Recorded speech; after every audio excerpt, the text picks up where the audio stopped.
今年是习近平主席提出构建人类命运共同体理念10周年。国务院新闻办公室26号发布《携手构建人类命运共同体：中国的倡议与行动》白皮书，并举行新闻发布会。中共中央政治局委员、外交部长王毅出席发布会，并指出，构建人类命运共同体已经成为中国特色大国外交不懈追求的总目标。这一重大理念体现在中国外交实践的方方面面。当天的发布会上有哪些重磅表述？外媒又有哪些关注？来看深圳卫视驻京记者从前方发回的报道。今天的携手共建人类命运共同体中国的倡议行动白皮书发布会，引发了国内外媒体的高度关注。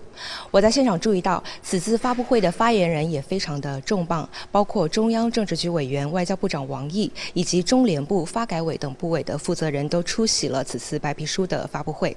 外媒记者也借着发布会的机会提了较多近期的热点议题。王毅介绍，白皮书是一部系统阐述构建人类命运共同体理念思想内涵和生动实现的重要文献，是深入贯彻习近平新时代中国特色社会主义思想和习近平外交思想的重要举措。深圳卫视注意到，白皮书共约2.2万字，除前言、结束语外，分为5个部分，分别为人类站在历史的十字路口、解答时代之问、描绘未来愿景、扎根深厚历史文化土壤，既有目标方向，也有实现路径。中国既是倡导者也是行动派。此外，白皮书以中、英、法、俄、德、西、阿、日等8个语种发布。希望白皮书的发布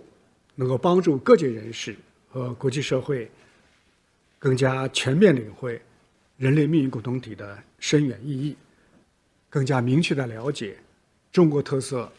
大国外交的宏伟的目标。王毅指出，过去10年的成功实践再次证明，构建人类命运共同体是把握历史规律、推动人类发展的必然选择，是顺应时代潮流、提升全球治理的正确方向，是坚持和平发展、致力合作共赢的应有之义。王毅表示，构建人类命运共同体已经成为中国特色大国外交不懈追求的总目标。这一重大理念体现在中国外交实践的方方面面。人类社会发展到今天，市场成为世界市场，历史成为世界历史，国际社会成为地球村。同时，很多人都会询问，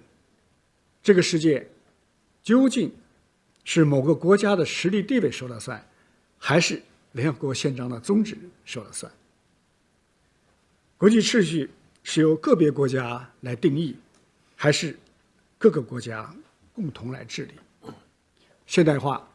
是少数国家的特权，还是各个国家、所有国家的正当的权利？构建人类命运共同体，就是要解答这些普遍性、根本性的问题。白皮书指出，中国所做的一切都是为了本国人民过上更加幸福的生活，为世界人民提供发展机会，而不是要取代谁、打败谁。中国始终把自身发展和世界发展统一起来，始终把中国人民利益同各国人民共同利益结合起来。世界好，中国才能好；中国好，世界才更好。白皮书也以不点名的方式批评个别国家把内部治理问题归咎于经济全球化，归咎于其他国家，动辄采取单边主义、保护主义、霸凌主义，破坏全球产业链、价值链、供应链、消费链，导致现有国际贸易秩序紊乱甚至冲突。王毅在发布会上就强调，我们要为共同发展注入更强信心，关键是引导维护全球化正确方向，反对脱钩断链、小院高墙，抵制保护主义、单边制裁，推动构建公正、合理、透明的国际经贸规则体系。有观察指，近年来中国的发展令人瞩目，却也使得美西方对自己的霸权地位忧心忡忡，不断炮制中国威胁论，抹黑中国，试图挑拨并联合多国在舆论和科技等多个领域围堵中国。这正是美西方发展不自信的表现。更多的是对于美国、欧盟自己各自构建自己的小圈子，尤其是构建排华的小圈子，提出自己的一个反对声音。因为我们知道美国一直在推行小院高墙的策略，并且拉拢了更多的盟友加入，现在已经把触角触到了印太经济体这一片，东南亚也是他拉拢的对象，印度也是他要合作的伙伴，所以他从全方位形成对中国的一种围堵。所以在这种情况下，实际上如果我们自己不主动寻求一些改变，我们就会被他封闭在一个非常小的范围内，我在海外的市场会被不断的被他所吞噬掉，或者被他盟友所吞噬掉。值得一提的是，今年也是共建“一带一路”倡议提出10周年。白皮书指出，共建“一带一路”倡议就是构建人类命运共同体的生动实践。截至今年7月，全球超过3%的国家和30多个国际组织签署合作文件。下个月，中国将举办第3届“一带一路”国际合作高峰论坛。王毅表示，中方愿以此为契机，与各方共谋发展大计，共谱合作乐章。外界注意到，近期一批境外合作项目陆续建成运营，受到相关国家和地区民众的广泛好评。国家发展改革委副主任丛亮介绍，10年来，我们坚持以共建“一带一路”为引领，遵循市场原则、国际惯例，充分发挥企业主体作用，协同推动境外合作项目取得积极进展。下一步，中方将继续坚持以共建“一带一路”为引领，坚持共商、共建、共享，坚持高标准、可持续、惠民生，与合作国有关方面加强政策、机制和项目对接，持续打造优质的标志性工程和推动小而美的项目，深入推进基础设施、民生项目等重点领域的合作，实现优势互补、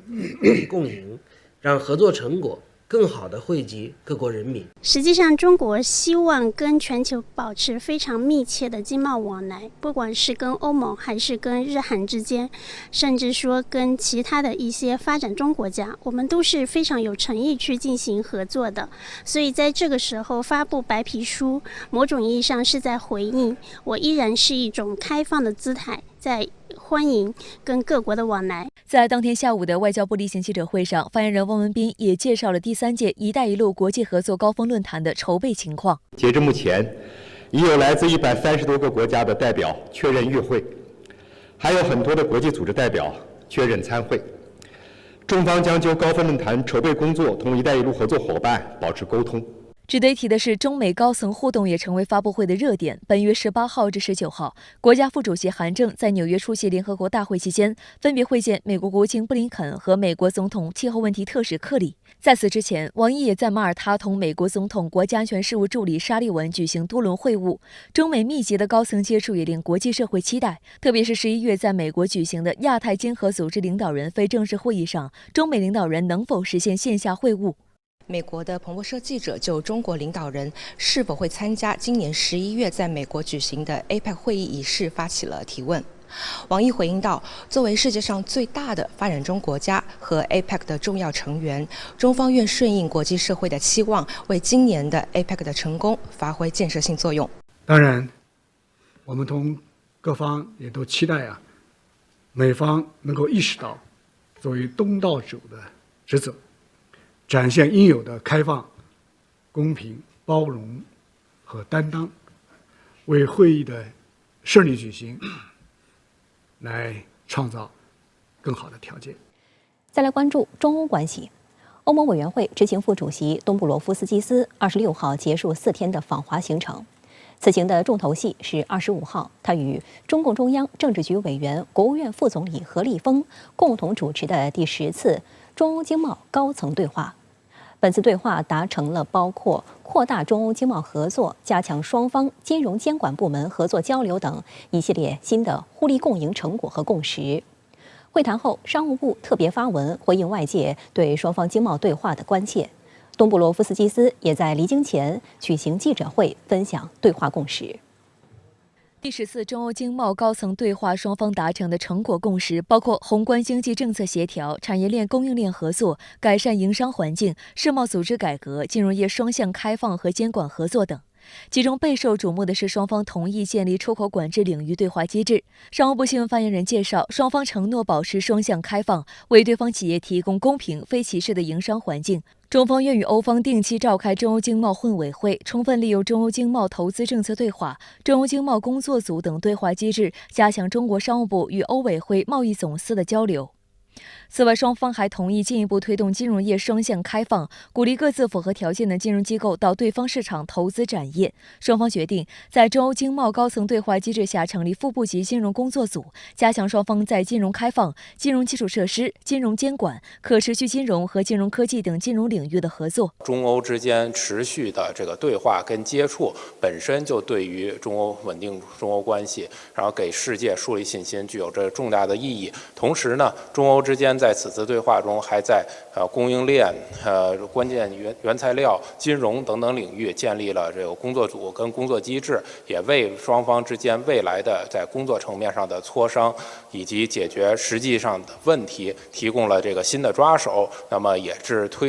助力于中欧经贸关系这种持续的稳定。26号，东布罗夫斯基斯在欧盟驻华使馆举行新闻发布会，他提到，中欧经贸关系对双方都至关重要，欧盟仍是中国最大的出口目的地之一，欧盟公司在中国市场也拥有重要地位。Yesterday, Vice Premier He Lifeng and myself chaired the 10th EU-China high-level economic and trade dialogue. This was a first opportunity for us to meet face-to-face to discuss economic, financial, trade and investment cooperation. We met at the time of rising geopolitical tensions and increased risks of global market fragmentation. We discussed challenges affecting our macroeconomic outlook. While the EU economy has shown remarkable resilience, wider economic trends are subject to many risks and uncertainties. 一段时间以来，中欧经贸合作面临的问题、争议、干扰和挑战有所增加，但总体而言，双方仍是彼此紧密的贸易伙伴。海关总署数据显示，今年前8个月，中国与欧盟贸易总值为3.68万亿元，欧盟仍是中国第2大贸易伙伴。而据欧盟统计局数据，2022年欧盟27国对华贸易额达8563亿欧元，中国是欧盟第2大贸易伙伴、第1大进口来源地和第3大出口市场。东布罗夫斯基斯在记者会上特别提到，虽然欧盟经济表现出了很大韧性，但经济形势仍笼罩在许多风险和不确定性下，因此中国的经济表现至关重要，对更大范围内的全球经济也是如此。We also agreed to form some new working groups on this engagement, resume the work of some other working groups, because we think it's important to have this engagement with China, to have the discussions and to discuss things, how we can cooperate, but also to discuss our differences and the best ways to address them. And from that point of view, I think it's positive that the US is doing the same, because we always believe that engagement is always better than confrontation, so it's best that we are engaging and finding solutions. 东布罗夫斯基斯同时还兼任欧盟贸易专员，他此次访华行程从9月23号起持续4天，重头戏就是25号与国务院副总理何立峰共同主持的中欧经贸高层对话。两人也在会后举行联合记者会。深圳卫视注意到，记者会结束后，中欧双方的对话牵头人按照惯例握手致意，随后走下台时神情都十分轻松，氛围良好。作为中欧关系的3大支柱之一，此次是在疫情后中欧首次恢复线下经贸高层对话。就在上周，中美双方商定成立经济领域工作组，就经济、金融领域相关问题加强沟通和交流。观察指出，从中美经济工作组到中欧经贸高层对话，沟通成为近期中外经贸合作领域释放出的关键信号。世界经济的持续发展离不开拥抱全球化，在中美、中欧关系存在一定分歧的当下，坐下来谈一谈，利于寻求双方合作共赢的最大公约数。无论是中国与无论美国、欧盟之间在经贸等等领域，那么需要谈的东西越来越多，也是呼唤更多的这种合作，来以给世界带来更多的这种信心。值得注意的是，近期欧盟推出国际采购工具、外国补贴审查、碳边境调节机制等贸易政策，引发外界担忧。商务部表示，中方就此和欧盟方面深入坦诚交换了看法。中方希望欧方审慎使用贸易救济措施，鼓励以电动汽车为代表的新能源行业深化合作，为中欧正常贸易往来和绿色可持续发展创造良好环境。本月13号，欧盟委员会主席冯德莱恩宣布，将对中国电动汽车启动反补贴调查。东布罗夫斯基斯26号在记者会上表示，电动汽车的反补贴调查这一话题在他此行的所有会议中几乎都被提起，因此双方有机会就此深入讨论。他称，欧盟致力于开放和以公平规则为基础的国际贸易，欧盟并不奉行贸易保护主义政策，实际上也反对保护主义。在进行具体调查时，欧盟将根据适用的欧盟和世界贸易组织的规则，并结合国际惯例对调查进行多次报告。据德国《奥格斯堡汇报》25号报道，负责电动汽车行业的德国联邦数字化和交通部部长福尔克维辛隔空尖锐批评冯德莱恩，这种做法不仅错误，而且危险。维辛说，今天围堵汽车，明天围堵化学产品，每一步都会让世界变得更穷。德媒报道提到，对于大众、戴姆勒和宝马等德国汽车巨头而言，中国市场非常重要，这其中不少企业近期都和中国企业深化了合作。如果中国针对欧盟的贸易保护主义措施进行反击，他们将损失惨重。彭博社的报道指，欧洲对中国电动汽车的攻击是在玩火自焚，伤害了欧洲消费者，也影响了中企在欧洲的投资意愿。欧洲与其挥起调查大棒后担心招致中国反击，还不如专注自身，好好提高电动汽车竞争力。中德之间，不论是汽车产业还是其他的关键的制造业行业中，都是你中有我，我中有你的这样一个趋势。我们十分的欢迎这种欧洲越来越多的这个理性声音的出现，那么给这种中欧中德的经贸关系带来更多的这种理性、包容、合作的这个气氛，推动中欧经贸关系行稳致远。相关话题来连线特约评论员孙兴杰。孙先生您好。中欧经贸高层对话会成功举行，此次对话会也是2020年以来首次恢复线下对话。那您对此有什么样的观察呢？中欧经贸对话会是中欧关系的3大支柱之一。在疫情结束之后，中欧双方都面临着经济发展的问题，经贸合作是中欧关系的重要纽带。中欧之间形成了比较完整的机制化的沟通渠道。在疫情之后呢，诸多的沟通渠道也恢复起来。通过面对面的沟通和交流，能够增信事宜，减少误解。从此次对话会的成果清单来看，在几乎每个领域都有实质性的成果。在宏观经济层面呢，双方承诺保持双向开放，对对方的企业提供公平、非歧视营商环境，定期召开经贸换委会、经贸工作组等对话机制。中欧是世界市场的重要组成部分，已经形成了高度依赖的关系。一方的经济政策对另一方呢产生影响和连锁反应，因此需要常态化的沟通。除此之外，在世界贸易组织争端解决机制、电子商务、出口管制规则以及知识产权等诸多领域，双方同意保持沟通和联系，并且达成了诸多的共识。双方都反对脱钩断链，同意就原材料、供应链、预警等问题呢进行沟通。在具体合作领域，包括农产品准入、中国扩大欧盟农产品进口、化妆品、婴幼儿奶粉等领域进行沟通与合作。可以看到，此次中欧经贸对话会在多个领域进行了深入的对话，保持了合作机制的稳定，同时呢，共同开辟了新的对话和沟通渠道，为经贸合作的稳定创造了条件。当然，我们也要看到中欧之间存在不少分歧，能够开诚布公的拿到桌面上来讨论，也未必是坏事。欧盟准备对中国的电动汽车进行反倾销调查，中方表达了不满。在10年前呢，中欧之间因光伏问题发生过不小的摩擦，但是轻舟已过万重山，中国的光伏产业已经发展壮大起来。德国方面对于欧盟的围堵的做法也不满，汽车、化工是德国的优势产业，欧盟的反倾销调查或者行动呢，对德国等欧盟国家未必是好事。对于中欧2大力量来说呢，公开坦诚的对话和沟通是求同存异、求同化异之道，管控分歧、拉长合作的清单。在中欧举行经贸对话会前，我们注意到中美也宣布建立了新的经济和金融工作组。那您认为当中是否存在某种联系呢，孙先生？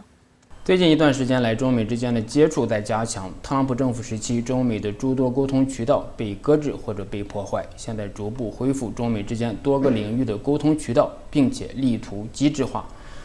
中美中欧在经济、贸易、金融等领域的沟通同时发生和强化，并不是偶然或者巧合，而是中美欧三角关系内在逻辑的外化。整体来说，中美欧三角关系主要是地缘经济属性的，关系到全球化和全球发展的前景。中美欧三角关系在经济、贸易、金融领域是成立的。所谓的三角关系，意味着任何两方都不是刚性盟友或者是敌对的，任何两方的关系和互动都会影响到第三方。美欧关系被认为是大西洋共同体的重要组成部分，但是在经济、贸易、金融、产业等领域呢，大西洋两岸并不是一体的。特朗普政府时期的退群让欧洲国家对美国产生了深深的质疑。拜登政府推出了通胀削减法案、芯片与科学法案等等，欧盟也是美国保护主义的受害者。美欧之间的确是建立了技术与贸易委员会，也建立了围绕中国的磋商机制，但是这并不能改变中国是美国、欧盟两大经济体的贸易伙伴。从特朗普政府时期开始，美国的经济贸易战略就是美国优先，实现美国相对利益的最大化。几年过去了，全球化进程遭遇逆流，美国并没有取得预想的收益。可以说，美国的贸易产业战略已经到了一个临界点或者均衡状态。美国联邦债务突破了33万亿美元，虽然多轮加息，但是通胀率依然高企。关税战和脱钩断链不能让美国安全起来，也不能如愿发展起来。事实上，在过去几十年来，中美欧等经济体已经连为一体，形成了单一国际经济体系，也在单一体系内形成了分工，发挥比较优势，从而推动了全球发展。中方也多次呼吁让发展问题重回国际议程之中。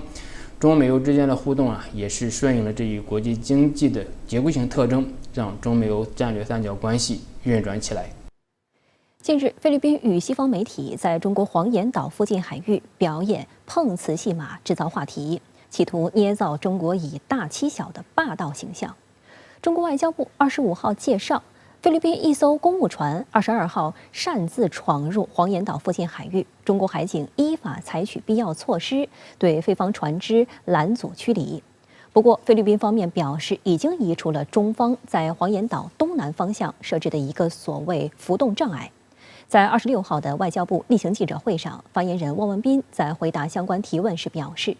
中方坚定维护黄岩岛的主权和海洋权益，奉劝菲方不要挑衅滋事。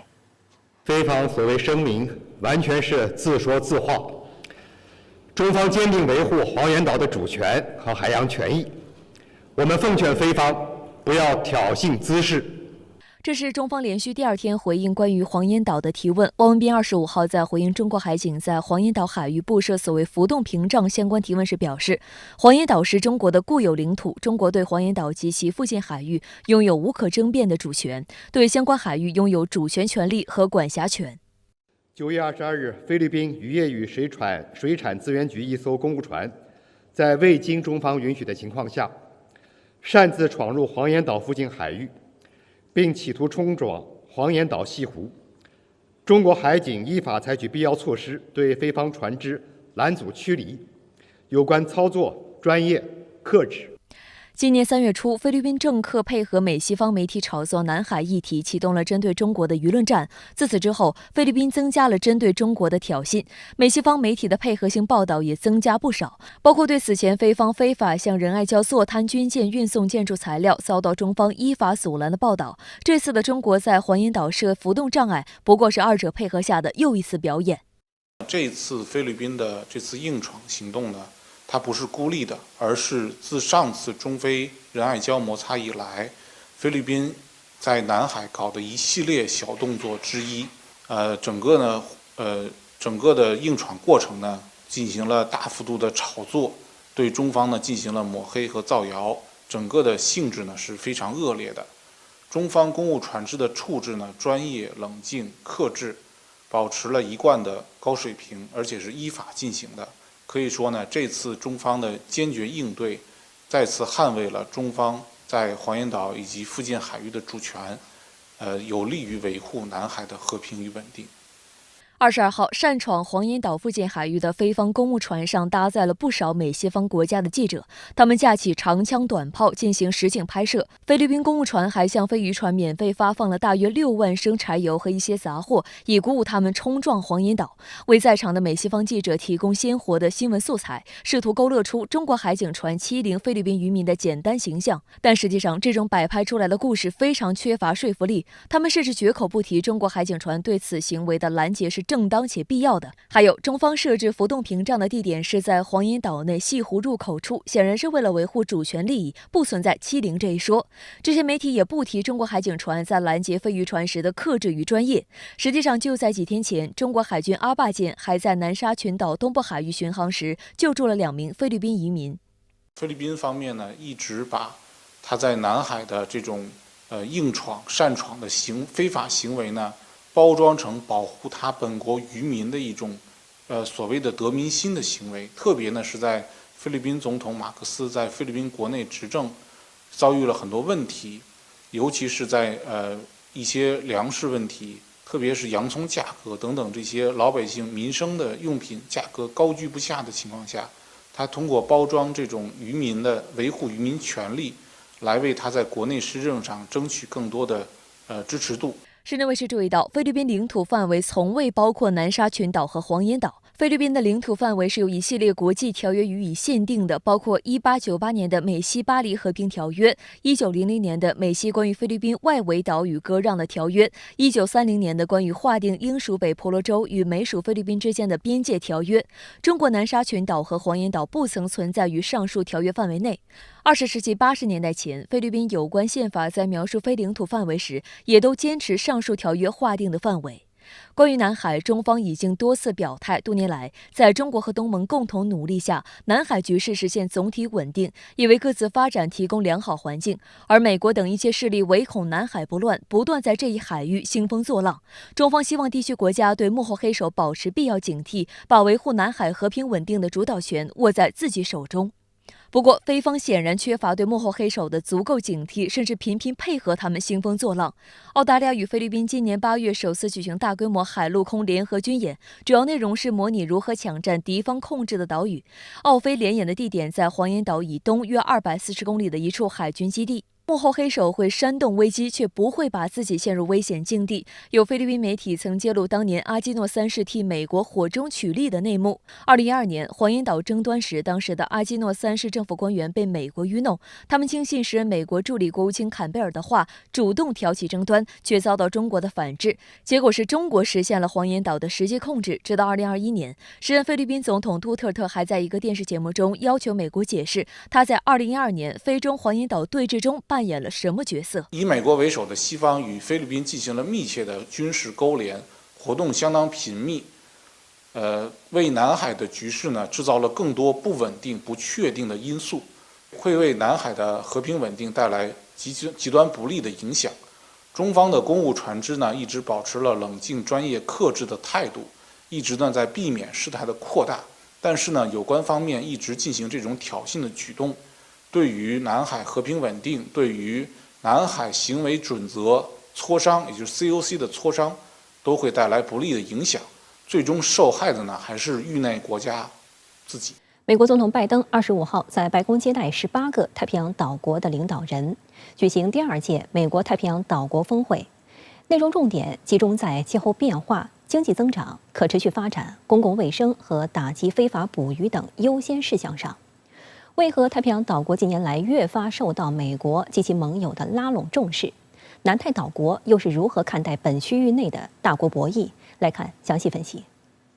当地时间25号，拜登在白宫与18个南太岛国的代表举行会谈，之后进行工作午宴。美国国务卿布林肯当晚在国务院设宴款待来宾，美国总统气候问题特使克里、财长耶伦和国际开发署署长鲍尔等官员出席系列会议。此外，参会代表还将参观美国海岸警卫队巡逻艇，听取关于打击非法捕鱼和其他海事问题的简报。在峰会开幕式上，拜登特意提到了安全问题。Finally, I want to talk about security. The United States committed to ensuring the Indo-Pacific region that is free, open, prosperous, and secure. We're committed to working with all the nations around this table to achieve that goal. So this year, we shall send the first U.S. Coast Guard vessel solely dedicated to collaborate and train with Pacific Island nations. And alongside our Quad partners, we intend to invest more than $11 million in bringing cutting-edge maritime domain awareness technology to the region. All told, today in the consultation with the Congress, we're launching $200 million in new proposals. 深圳卫视查阅发现，在白宫25号公布的关于加强美国与太平洋岛国的伙伴关系的优先事项中，与地区安全议题有关的就有3项，包括扩大美国海岸警卫队在太平洋的存在，通过国际军事教育和培训计划，在美国与太平洋岛国的安全部队之间建立持久的联系，并培养未来的太平洋岛国安全部队领导人，以及加强太平洋地区的网络安全和网络能力。此外，拜登还承诺为地区基础设施建设提供新的资金，包括通过海底电缆改善互联网连接、投资应对气候变化等。他强调，美国已与密克罗尼西亚、图瓦卢签署新的经济协议，目前计划与马绍尔群岛签署类似协议。The United States has delivered on the promises we made last year to 1. Open new embassies in Tonga and the Solomon Islands, establish a USAID mission in Fiji,and return the Peace Corps to Samoa, Fiji, Tonga, and Vanuatu. 路透社的评论指出，与太平洋岛国领导人的峰会是美国魅力攻势的一部分，旨在抗衡中国在被美视作后院的太平洋战略地区的影响力。拜登还表示，美国正式承认库克群岛和纽埃的主权和独立，并与两国建立外交关系，认为这将有助于推进印太地区的自由和开放。据美媒报道，库克群岛和纽埃分别同新西兰保持自由联系的关系，即两国政府享有完全的行政权和立法权，防务和外交事务则可由新西兰协助。不过，与美国建交可能改变这样的现状。分析称，美国想要换取库克群岛和纽埃对美国印太战略的支持，不惜冒着得罪盟友的风险。值得注意的是，中国分别在1997年和2007年同库克群岛及纽埃建交，并同两国建立了相互尊重、共同发展的全面战略伙伴关系。南太这些国家的话，地缘位置是极为重要的，而且甚至有些是把守着第二岛链的这个是要冲的位置。那我们看到，如果要想比较好的实施这个印太战略，那么南太岛国应该说是重要的一环。美国其实也知道，此前的话他们在外交上对南太应该说是比较的不仅仅是忽视了，甚至是无视。现在应该说美国在进行亡羊补牢，那么实际上就是为了要增强美国对南太岛国的这些政治、外交和地缘政治方面的这个影响力。同时呢，也通过提供一些军事啊、经济啊各方面的援助，来拉近美国跟这些国家的关系，让这些国家能够服从美国的地缘政治或者地缘经济的指挥棒。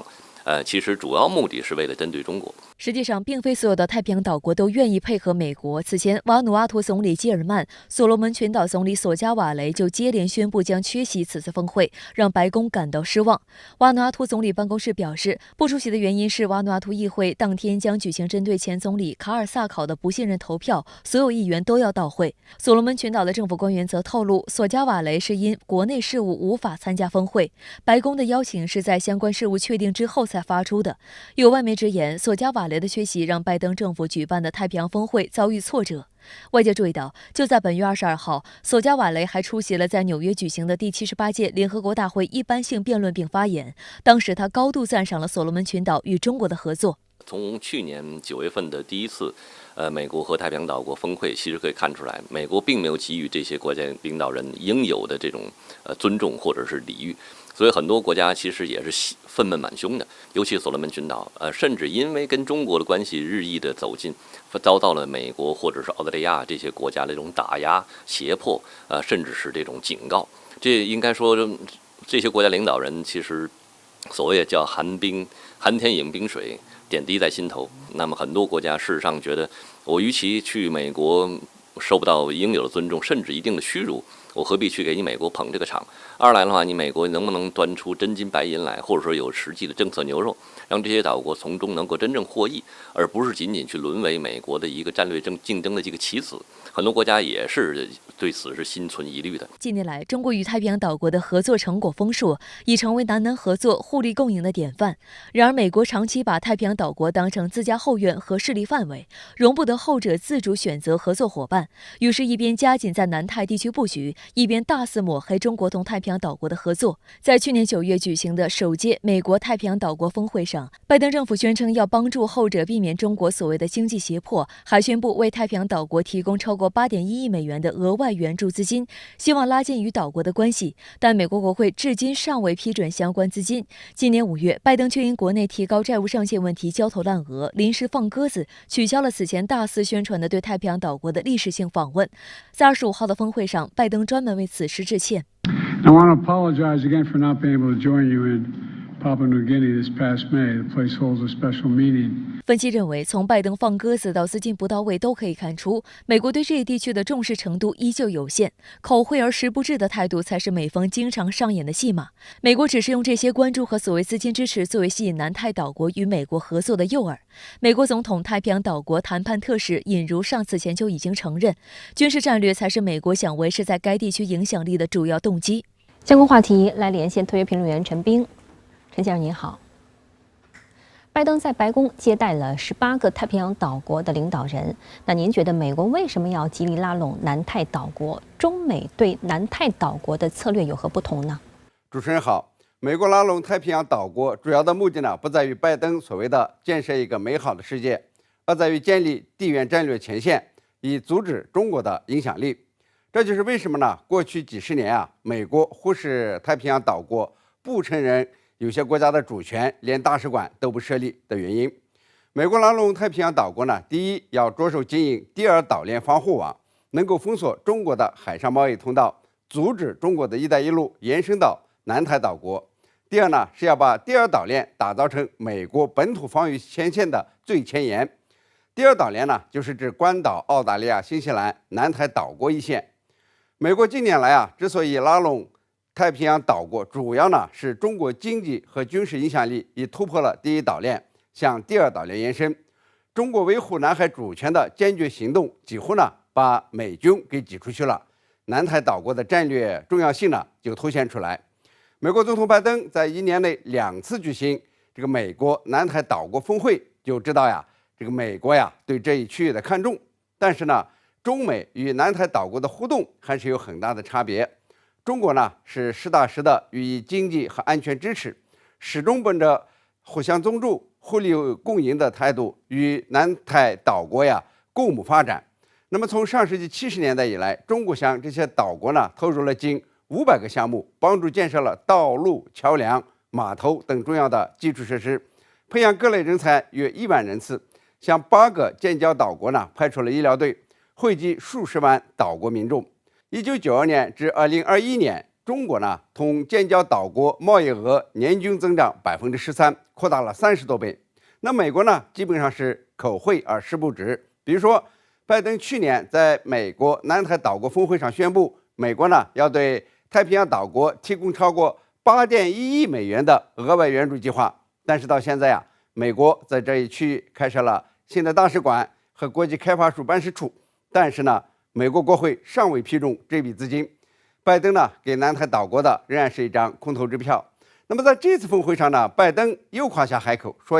美国和日英澳将共同投资1100万美元给南太岛国修电缆。他呢会让国会批准2亿美元的援助，来协助岛国应对气候变化和自然灾害。南太岛国的领导人呢一定会问，这靠谱吗？去年的承诺怎么还没兑现呢？由此可见中美对南太岛国的策略是根本不同的。中国呢与当地开展的是合作，是互利互惠的，帮助改善当地的经济民生。而美国呢则主要是拉拢忽悠，动不动呢还污蔑中国进行经济胁迫。中方的回应呢非常有力，说中国没有兴趣同任何国家比拼影响力，或者呢是谋求所谓的势力范围，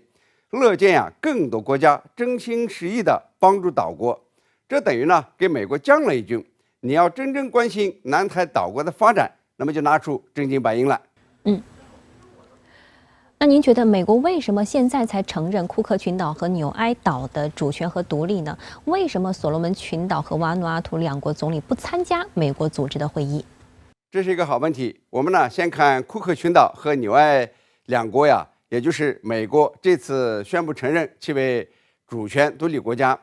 中国呢1997年同库克群岛建交，2018年呢两国建立了全面战略和伙伴关系。那么2007年呢，中国同纽埃岛建交，目前呢中国已成为纽埃第2大贸易伙伴，双方签署“一带一路”合作文件。那么今年4月份呢，中国还援助纽埃岛环岛公路升级项目，受到了当地的热烈欢迎。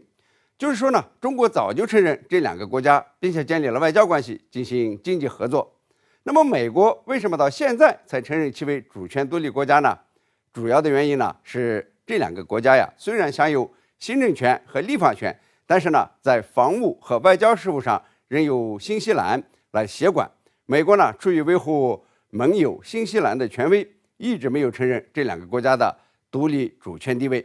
现在呢，为了自身利益，为了换取2国对美国所谓印太战略的支持，便冒着得罪盟友新西兰的风险，承认了2国是主权独立国家。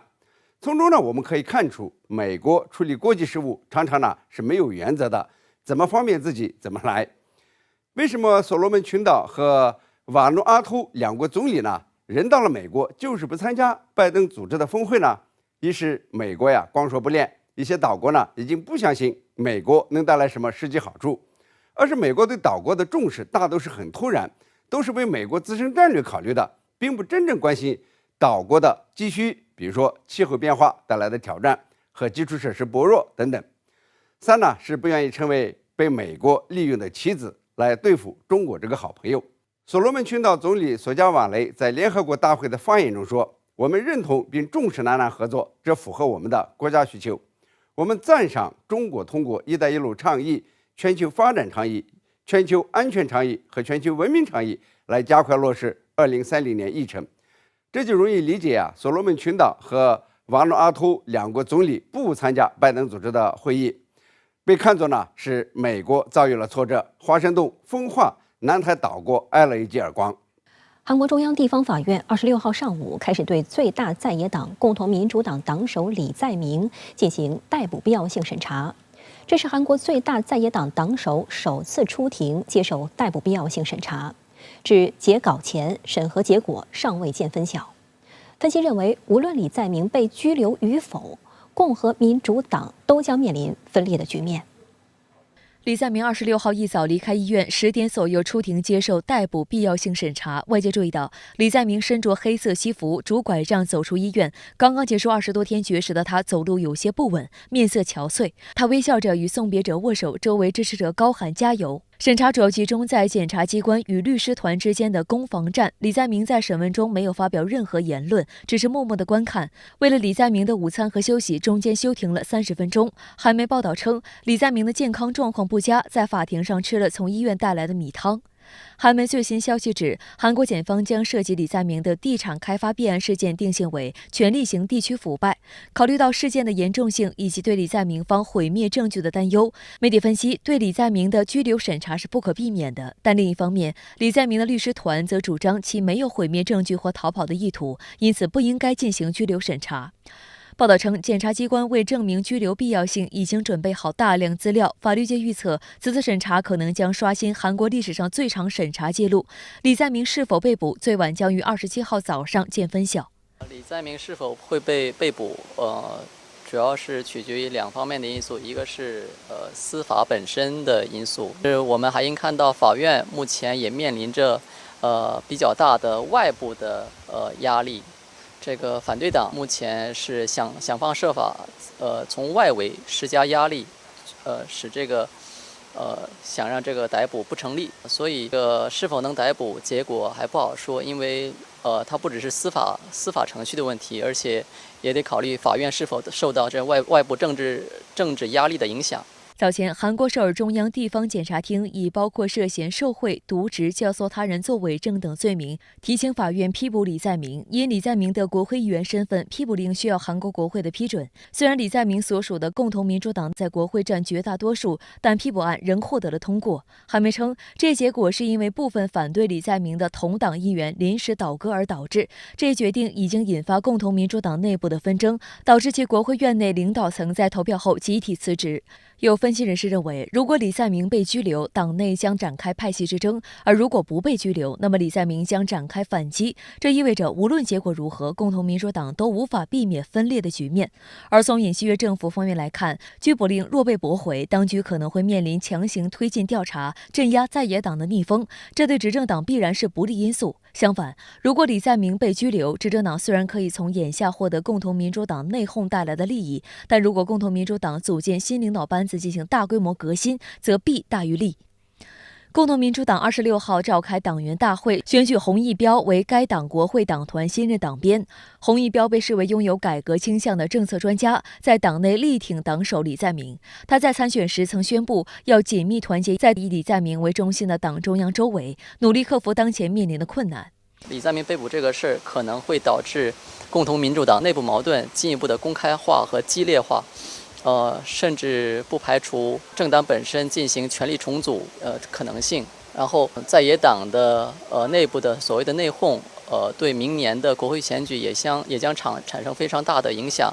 执政党肯定是希望在野党内部的矛盾达到一个不可收拾的地步，这样可以有助于国民力量党，也就是执政党在明年的国会选举中胜出。